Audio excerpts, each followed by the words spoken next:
Setiap perempuan berhak merasa aman, namun kenyataannya banyak yang menjadi korban kekerasan seksual, baik di tempat kerja, di ruang publik, bahkan di lingkungan keluarga terdekat. Kekerasan seksual bukan hanya soal fisik, tapi juga bisa terjadi melalui kata-kata, isyarat, atau tindakan yang merendahkan. Ini tidak boleh dibiarkan. Sekarang, dengan Undang-Undang Tindak Pidana Kekerasan Seksual UU TPKS, negara melindungi perempuan dari segala bentuk kekerasan seksual. Pelaku bisa dihukum dan korban bisa mendapatkan perlindungan serta pendampingan hukum dan psikologis. Jangan diam. Jika Anda atau orang yang Anda kenal menjadi korban kekerasan seksual, laporkan segera. Hubungi Sapa 129 atau WhatsApp ke 08 111 129 129 yang siap mendengarkan dan membantu Anda.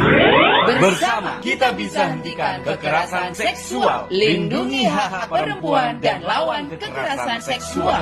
Pesan ini disampaikan oleh Kementerian Pemberdayaan Perempuan dan Perlindungan Anak Republik Indonesia dan Jaringan Radio Komunitas Indonesia.